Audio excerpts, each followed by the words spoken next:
বৃন্দাবনে তখন সবাই ইন্দ্রদেবের পূজা করত। ধারণা ছিল বৃষ্টি না হলে ফসল হবে না। একদিন ছোট্ট কৃষ্ণ প্রশ্ন করলেন, আমরা কেন দূরের দেবতার পূজা করি? যে গোবর্ধন পর্বত আমাদের ঘাস, জল আর আশ্রয় দেয়, আমরা তার কৃতজ্ঞতা প্রকাশ করি না কেন? নন্দবাবা আর গোপীরা কৃষ্ণের কথা শুনে ইন্দ্রপূজা বন্ধ করে গোবর্ধন পূজা শুরু করল। ইন্দ্রদেব খুব ক্রুদ্ধ হলেন, তিনি বজ্রসহ প্রবল বৃষ্টি নামালেন, বৃন্দাবন জলমগ্ন হয়ে গেল। গরু, শিশু, বৃদ্ধ সবাই আতঙ্কে কাঁপছিল। তখন কৃষ্ণ শান্ত কণ্ঠে বললেন, ভয় পেও না, আমার কাছে এসো। তিনি বাম হাতের কনিষ্ঠ আঙুলে গোবর্ধন পর্বত তুলে ধরলেন একটি ছাতার মতো।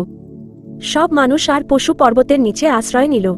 7 দিন 7 রাত কৃষ্ণ পর্বত ধরে রাখলেন, ক্লান্তি নেই, ভয় নেই। অবশেষে ইন্দ্রদেব বুঝলেন এ কোনো সাধারণ বালক নন। তিনি বৃষ্টি থামিয়ে কৃষ্ণের চরণে নত হলেন। কৃষ্ণ তখন বললেন, অহংকারী সবচেয়ে বড় দুর্বলতা। সেই দিন থেকেই কৃষ্ণ হলেন গিরিধারী। এইরকম আরও ভিডিও পেতে চ্যানেলটিকে সাবস্ক্রাইব করে পাশে থাকবেন।